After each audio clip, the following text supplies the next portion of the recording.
Some say it's all about 1925 and beyond. The podcast. KC 100 year celebration with Pete A. Kennedy and Marlon A. Kennedy. Welcome to the 1925 and Beyond podcast. It is your host, Pete A. Kennedy, and I am here again with my co-host, Big Brother Marlon A. Kennedy. And today's guest is another special one right out of North Street. And when we say right out of North Street, we mean straight right out of North Street. But let's just drop some credits. You know, we do that, right? I went to Kingston College between the year 1992 and 1995. Played football 93, 94 Coles, and then after that 95 Money Cup. We're not going to mention the winning because it's 2 minutes. Do it as much as the Big Brother. We're going to leave that one there. But nonetheless, let me turn it over to my co-host, Big Brother Marlon A. Kennedy. All right, thank you, Pete. Welcome everybody to another episode of 1925 and Beyond. I guess my Pete learned him lesson now with accolades with football. So I went to KC from 1986 to 1993, and I played cricket at all levels and captain at all levels. But our guest today is another special guest, as Pete said.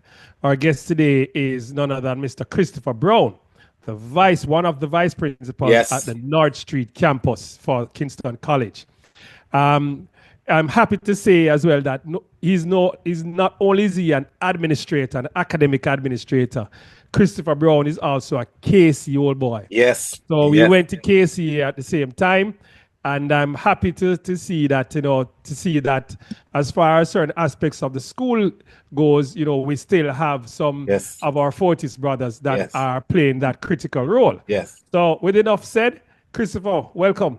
Welcome, sir. Yes, thank you for the Fortis welcome. And it's a pleasure being here with my brothers just to talk about, what life has meted out to us and what life has to offer. Yes. Fortis always. Yes. Fortis forever. Forever. Yes. Or if you want to talk about my story, how it began. Yes, I please. started KC at 1986. Give us a little about before KC, where you grew up. Right, before KC, all right. Primary school thing. Okay, I went to St. Andrew Primary School, otherwise known as Bumperall. All right, that is off Spanish. Bumper what? Bumperall, yes. I want to know to me. Yes, our Spanish Road, just beside St. Andrew Technical. I know where it is, but I never heard that name before. Yes, Bumperall, yes. That's a primary school I went to. I grew up in the community of Greenwich Town, known as Greenwich Farm. Yeah. They call it Farm, so off Maxwell Avenue, Kingston 13 area. And, that's where my humble beginnings were, in Greenwich Town community. I had 7 brothers and 6 sisters, so I'm from a big family. You understand that, yes, the Browns, yes. My father, known as Taylor Brown, community Taylor. And the kind of, community life I had was very influential on me because I was the only boy in my family to go to high school. Wow. I passed the common entrance when I was in grade 6. And it was a celebration because myself and another classmate of mine, Mark Reed, we both of us passed at Kingston College. And it was the best thing that happened at that school because, Casey's big name. So I was past the common entrance at Kingston College. And I was so excited, because past at Casey. And, it was like a dream come true.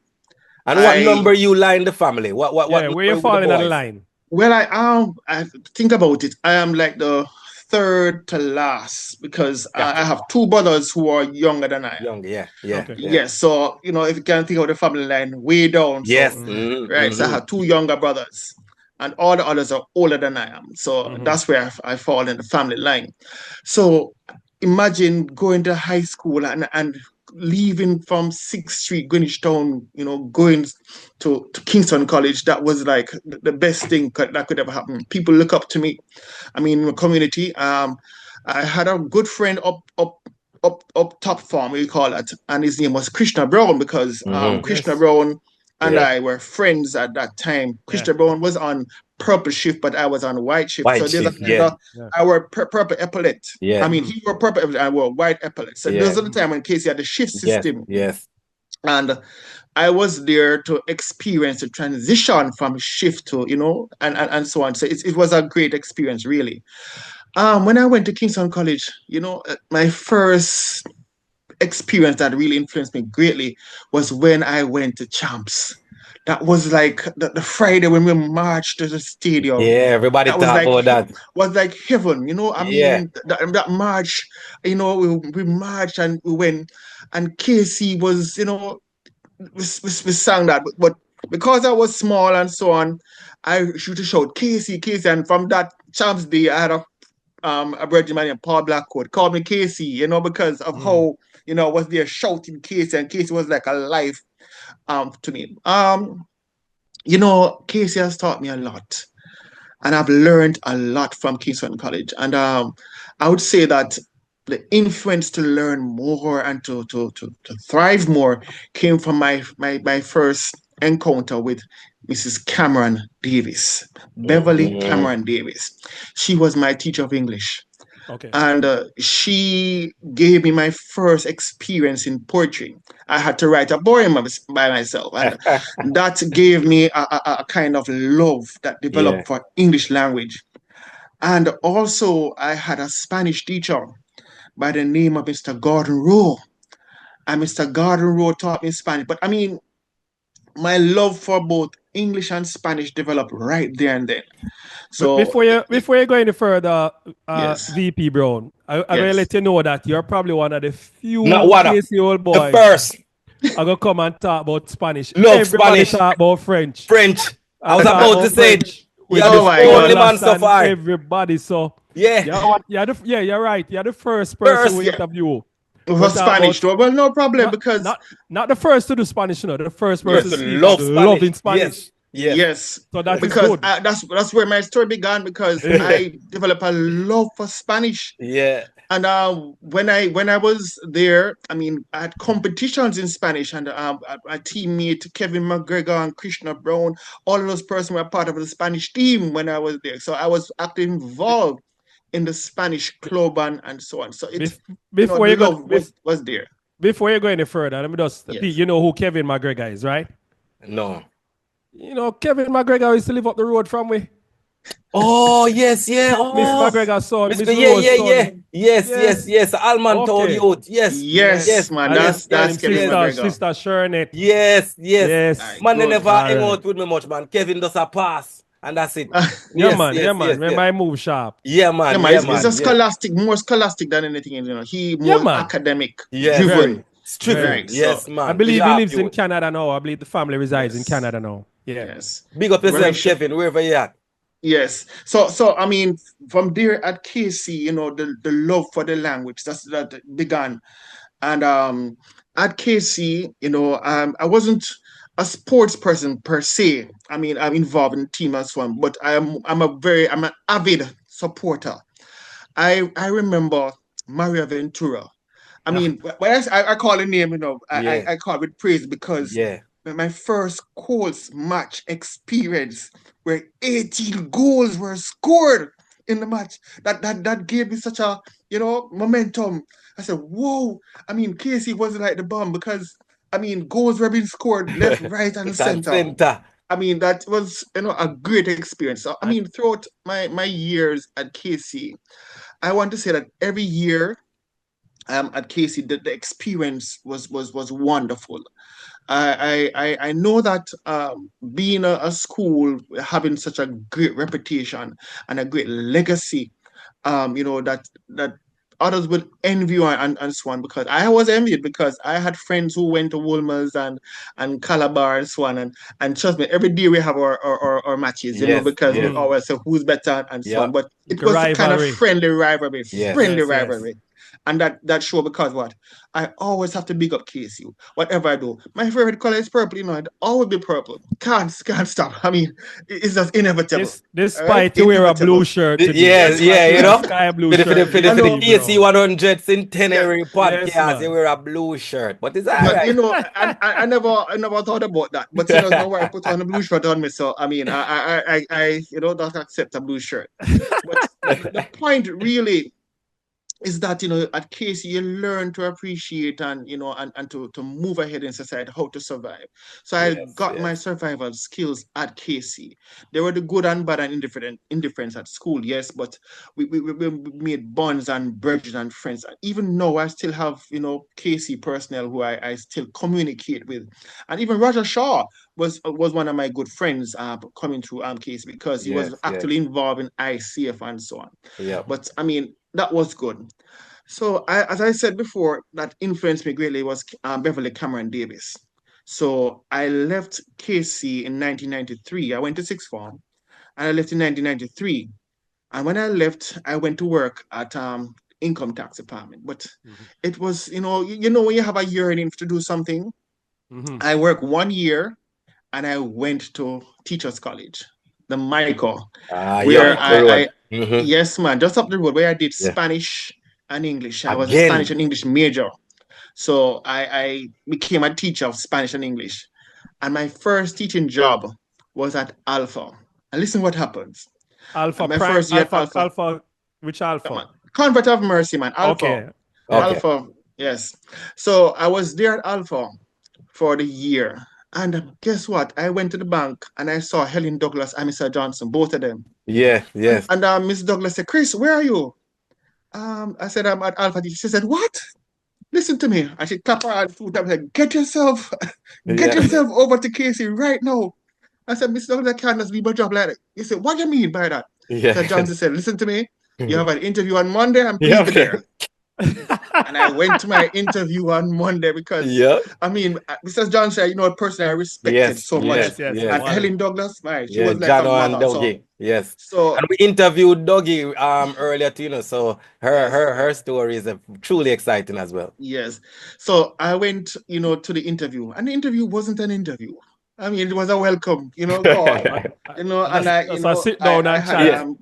Godfrey Fisher, Mr. Fisher, being the head of the English department. So I went to teach English and also Spanish, because I was kind of proficient at both English and Spanish. So So that Which was around campus you 90. started? Which campus? Sorry, Pete. Which campus you started at, VP? I started on the Melbourne Park campus. Okay. Melbourne. Okay. Yes. And what I year was started- that? 95? No, I started in 1999. Okay.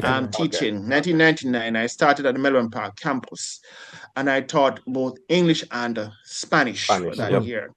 Mr. Brian was still VP at that time, and Miss Douglas was also vice principal at that time too, but she was mainly on the North Street campus. Mr. Brian was at Melbourne Park campus when I started, and the experience was good. I had a form class. I can't forget them. 8 Clark. And there's certain, even some students who are in that class, I still communicate with them because KC is a family and bond. Yes, So it yes. worked. And one boy, got expelled that year, and I was so upset. All right, but what I'm making mention of that is to show you what I think and believe. Young man, he did something real bad, and he was expelled. And that taught me that, at every level, you must listen carefully to the students, because sometimes they have problems and we don't, we don't know what is happening. Wow. And sometimes these problems really cause them to behave otherwise. Yes, And yes, yes. so I became a teacher who was very deeply ingrained in the student. I want to know their parents. I want to speak with them. I followed up on them. And so, I became a form teacher. But the next year, because of my performance, I was made form teacher of the year. You understand? Because I kind of form teacher. Well So done. Congratulations. right, for that year. But sadly, they shipped me to North Street. Sadly. How I was teaching and performing. So I went to North Street. And when I went to North Street, they gave me only English to teach. So I wasn't teaching any Spanish at all. And so I taught English for about 2 years straight.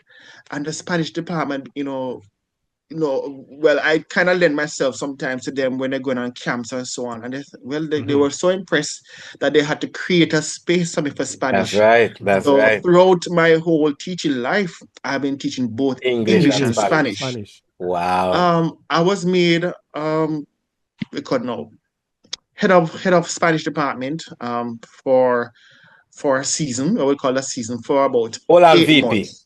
The Eight very months. same, the very Yes. same language that they Yes. created a space for you that you Yes. also wanted to teach, you ended up leading. Yes. Wow. We just want to make sure the but people that, hear that that. that was done when the head of the department went to have her child. Right. So it was like Okay. that. The space was created for me. So she went to have her son, and I was there as head of Spanish department. The next year, I became grade coordinator. All right, so I became grade coordinator for grade 10 and then grade 11. So they alternate grade 10 and 11. Yeah. So I was doing that for a number of years, being grade coordinator. And then I became exam coordinator in 2017. Yes, exam coordinator. So what are the responsibilities of the exam? I can understand the grade coordinator. What's the exam Yes, coordinator? the Because that sounds exam like big coordinator is in work. charge of all exams throughout the school to make the timetables for all the Okay. exams from first form to sixth form, but also to do also the external entries of exams and to Okay. produce all of the statistics in relation to examination throughout the school. So So you're the liaison person for the school with regards to CXC and CXC GC. and Okay. CAPE, yes, Got it. the Okay. CXC and the Okay. CSEC and CAPE CSEC, exam, yes. also Okay. City and Guild. So anything related to Every exam. examination, Yep. yes, that's what I was doing. Okay. And also I learned a lot from Helen Douglas because I was like under her wings for many years. Yeah. Where Yeah. I learned how to manipulate the timetables in school. So I was making the school timetables for a number of years too, from scratch. So that skill was taught to me by Helen Douglas. Yeah. She talked So she about that. has, Yep. yeah, she taught me a lot where that is concerned, and I marvel at how she was able to manipulate that and do several other things. She was like a wealth of information, a paradigm, or what Wow. you want to call it. She was so Wow. great. I mean, Yeah. the woman was Do you the still woman. talk to her today? You have a connection with her Yes, today? yes, man, I still Okay, do. good. Yes. Even last week we had conversation because Nice. we Nice. have this Helen Douglas Award ceremony as vice I heard principal, about it. Yes. right? I am in charge of it, so Okay. I organize it and so Yes. on. I invited her at all time. Anytime we're having the ceremony, she's invited, and she helps to hand out the prizes and so on. Yes. Yes. I think last time around, we used her even as speaker for the first time, Yes. because Okay. if you Yes. notice, she has an OD on her Yes. name, she is, trust me, Yeah. she's mother Yes. exceptional. Yes. So I Yes. mean, Yes. I could say and talk a lot about her over and over and on and on. She's just Yes. a phenomenal woman. Yep. Yep. So as vice principal now, I'm a vice principal for the second year now, 2 years now. I'm working in that position as vice principal academics. So my role has Before you move on there, VP. So what year you started at KC? I want to I, get that. I started to teach or to Teach at KC. 1999. I started teaching in 1999. Yes. Yes. At Right. KC. Yes. At KC. Melbourne. 1998, I started teaching at Alpha. Alpha. 1999, I told her I was Yes. taken over the Yes. to come Okay. to KC to teach. Yeah. So I didn't have an option. Yes. It had to People be sleep there. on the story, VP. Me, I follow you. No, man. I heard 1999, no, but I thought it's 99. He started at Alpha. No, I started Okay, so I 1998.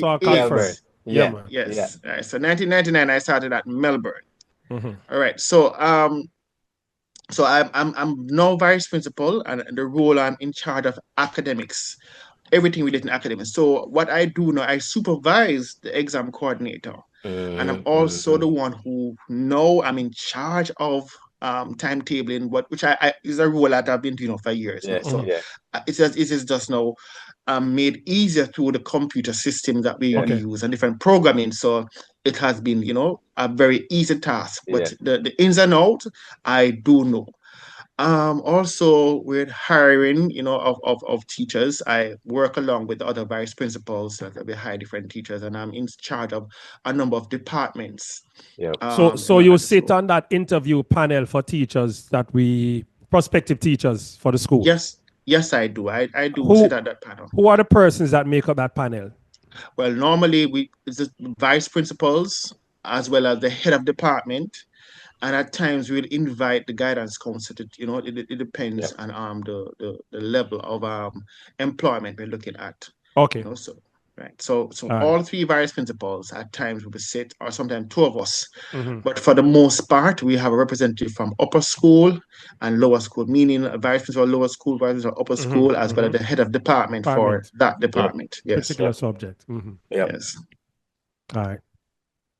Well, there is a thing that when we look at the students as they learn, and we think about how our experiences have been over the years, I have looked at, the differences for over the years that I've been at Kingston College. Yeah. And I see that the students that we're getting are varied and different. And I still see that the Fortis spirit is still alive in the young students. Glad to hear that. It is on unto us as older persons to continue to teach them, continue to influence them in a positive way.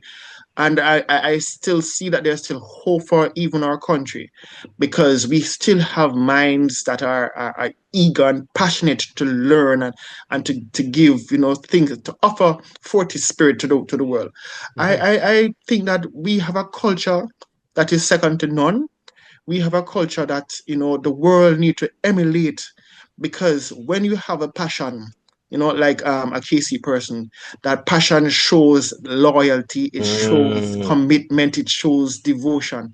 And Bishop Gibson has really, developed a product that, is everlasting.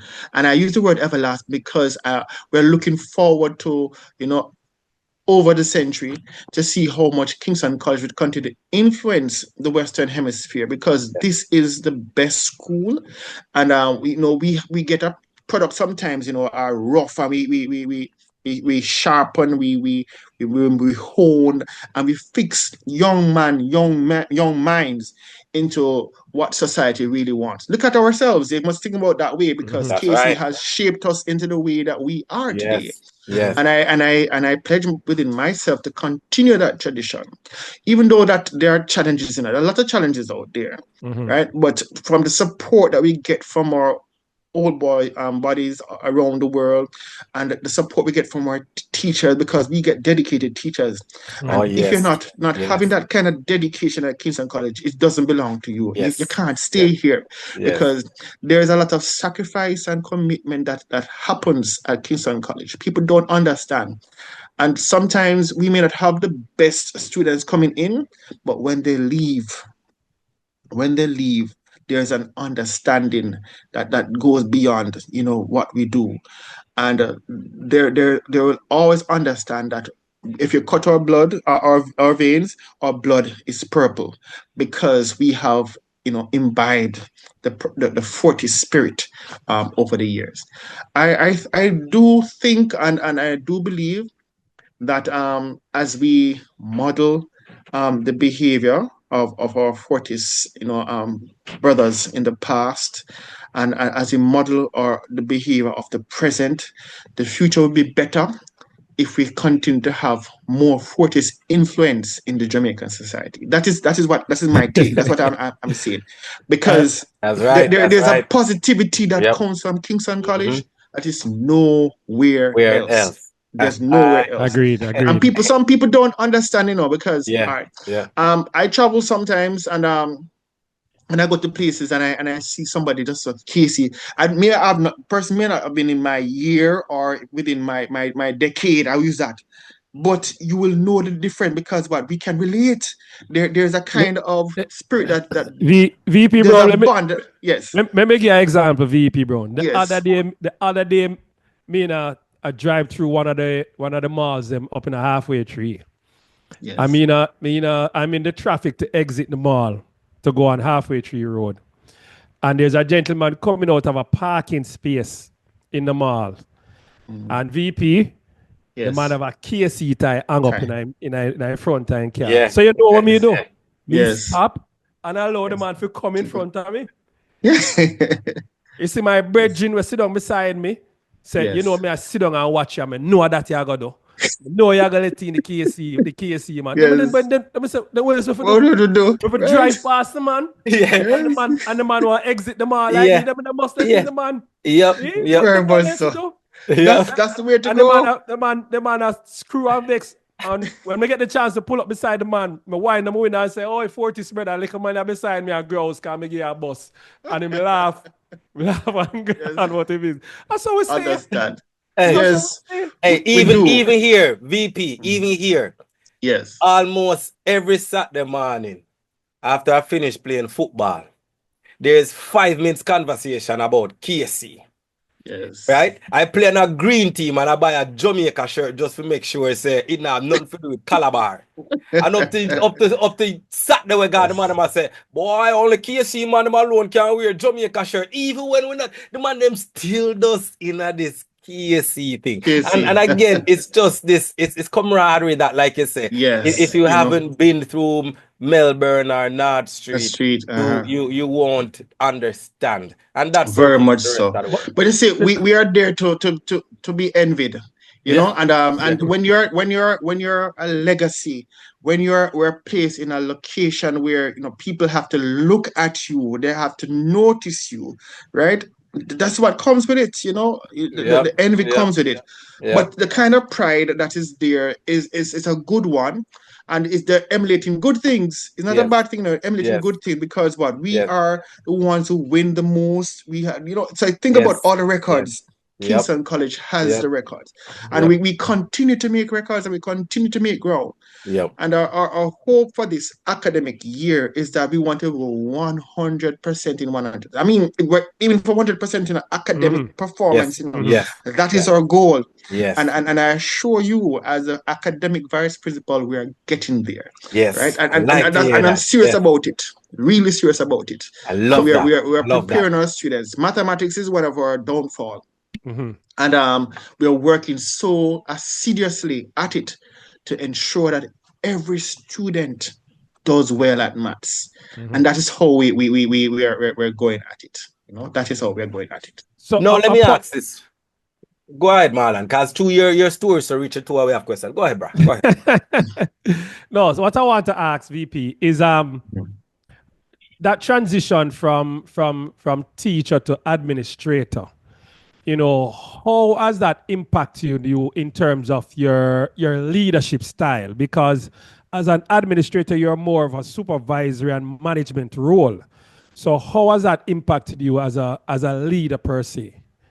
What's your approach? Well, I think that I'm a hands-on person. I like to be involved. So for the most part, I am there with my teachers. If you understand me, I am there. My presence is there. And so even though I am supervising, I'm dictating, I'm telling person to do things, but I find myself on spot. I find myself, looking and being there. You walk the grounds, you walk the school grounds. I walk, yes. As I said, you notice I'm at home, I'm doing the paperwork. So that as I go to work, I can be up and down all over. Move around freely, yes. Yes, I move around freely. And I find that, our members, they can relate. They come to me and they talk. We had conversation because that helps me to analyze and to synthesize, put things together so we can follow the mandate of the school.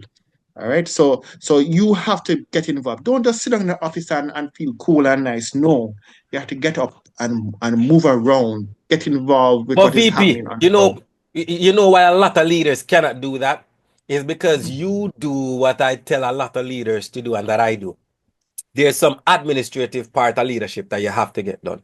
But if you're the type of leader that wants to get out, you have to find some other way to get that administrative job done that you can be a part of the people. Because when you sit behind the desk, the people do not understand that administrative need to get done, but the experience they receive is that you're not approachable. Yes, so I applaud you for doing that because that's a piece of the job that it comes with every leadership, but you have to find a way to do it that it doesn't impact the relationship that you create with those that you lead. So I applaud you for that. I make a note here, a man that loves what he does, because you figure out a way to stay engaged because the administrative part still has to get done. Yes, very much so. But here what Peter know, it is a certain pros and cons to it, So True. the cons, the cons, is that the man on his feet all day at school, come home and do the schoolwork, so his wife have to dress him up in a light blue shirt. Me understand. me see the thing I connect now, VP. Me see the thing I connect. Understand. Yes, it happens. Yeah, man. Enough respect to the wife he has, we show a little spirit of love in the midst of it. So, but here's a question I wanted to ask, because I struggled with math in school. Is my senior year in college, I bottled down in math, even though my study at the time in bachelor's was computer information systems. So, as the VP of academics, what do you think that as parents that we can do to help those, or not even parents, I mentor boys, right? Like, right now, Marlon and I are creating some sixth farmers. You can let me know as well, sir, if you know any fifth farmer or sixth farmer that lives in the Almantown area. The Almantown police station has a youth club that they need help with the young kids, because the police, them, they know all of the work. So I realized that there are some young people in Almantown who are in sixth farm. So I start link all of them. And I say, here's a way of opening the doors of doing tutoring. And you never know where an internship may come from. But here's what we need you guys to go down to the police station every Thursday around 7 p.m. Go help the kids them with homework. And they're so happy. They're like, oh my gosh, it's an opportunity. So what do you think is that one gap that is missing when it comes to math? Especially now being in that role. The gap that is missing, because maths is practice, and if you don't practice it, you're going to lose it. And it takes a lot of time. So to get students to be devoted to practicing maths is not easy.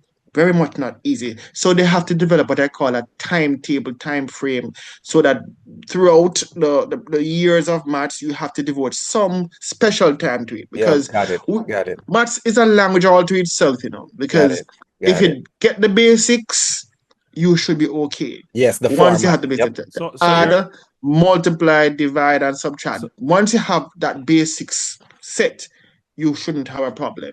So you're saying as well that they have to be very deliberate in scheduling that and getting very that deliberate. done. Yes, very deliberate in scheduling, because if you don't do it, you're gonna lose it. It comes with many other disciplines in it. If you think about Spanish, if you don't practice, you're gonna lose it. Yes. You need to practice. You need to be in an environment where other people are speaking the language. And if you're not there, if you allow it to rest, you'll lose it altogether. And so we have to be deliberate practitioner of mathematics in order to do well at it.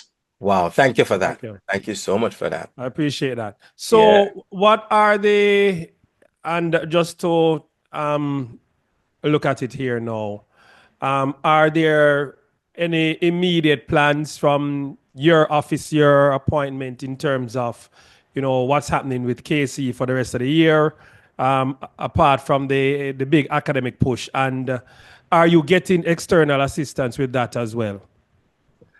Well, as it relates to helping our students with maths, we have some old boys who have dedicated some funds towards that.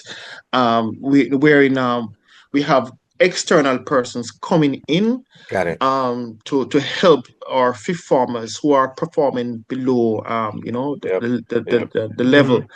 And through those dedication and through the extra time, even last week when we had holidays, everybody are out, but we had 2 days where teachers came in and they spent 4 hours of the day where they will help students to do maths, and it really helped, because on last week Thursday they had the maths exam.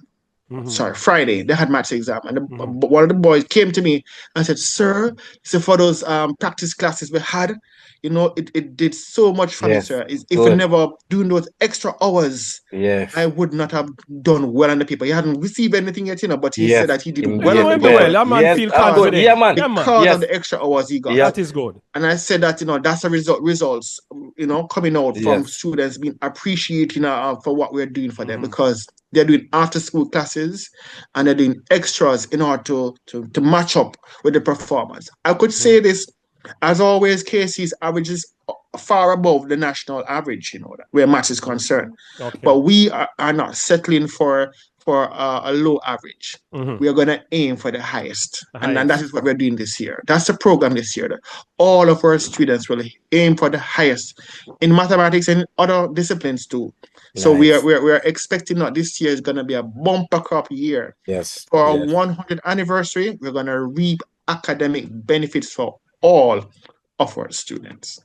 That's really good to hear. Really good to hear, VP. So I want to say that,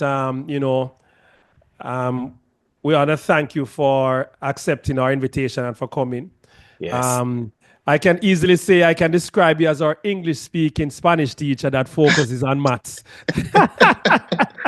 Well, it doesn't happen anywhere else but at Kingston College. That's right. We are right. Multi-discipline. That's discipline. right. Everything that you think of, everything you do, we can do it. We have the first of it, and the most of it, and the best of it. Yes. Very much so. And very much so. from one Fortis brother to another, I want to thank you for your time and dedication and commitment, not only just to academics in general, nationally, but specifically with KC. So I want to, as we close out, VP, we always ask our guests, because it's a special year for us, to one, wish KC happy 100, in your own words, and then two, also just leave a message based on your appointment for the current student body and for the current staff and administration there, and persons listening that will tune into this podcast in general. Leave a positive message for them, and then we'll hand over to Pete. So let me hear your VP. Okay, so I would like to wish Kingston College happy 100th anniversary, and I hope and believe that we will continue to be that beacon in the Western Hemisphere. I want to encourage our staff and all our students for this academic year to aim for the exceptionally high standard that we have set, and to note that Kingston College will always be that flag that is flying high in this Western Hemisphere. I want to say that it is a pleasure for me to be a part of this august institution, for be a part of this system that is turning out gentlemen for our society, but not just only for the Jamaican society, but for the world at large. So we pray and hope that this will continue to be what we all will be aiming for. Kingston College, flying the flag high. Fortis forever and forever Fortis. Forever. Wow. Wow. Hey, you know what I tell them, Vice Principal Brown, is that by the time we get to the middle of these sessions, I'm going to have a permanent smile, because the stories get sweeter and sweeter and juicier and juicier. But ladies and gentlemen, you've heard it. The man who's been around KC and involved with KC for 33 years, from 1986 to 1993, he was a student. From 1999 to the current 2025, 26 years, in total 33 years, this man has focused on English and Spanish, and like you've heard, his focus is now getting us to 100% goal in academics, and I would say smalling in that gap when it comes to math. Oh man, I must say, listening to his story, a man that loves what he does, and in despite of his wife putting him in a blue shirt, in all of that, you can hear it, that he has a heart for KC, and you heard him. We will reap academic benefits for all areas for the 100-year penitentiary. Vice Principal Brown, thank you for your time. Thank you for your story. Thank you for your dedication. Thank you for your love. Thank you for your commitment to Kingston College and for all the years that you've given to us. We appreciate you. We want to say love, but we cannot end the podcast without saying the greatest motto ever. And you know it well, because you down there on the ground Monday through Friday. And it goes like this. Fortis, Cadere, CEDRE, non-Potest. The brave may fall, but never yield. Wow, good. We'll see you again on the next 1925 and Beyond podcast. I'm telling you, it gets sweeter and sweeter. See you on the next one. Cheers.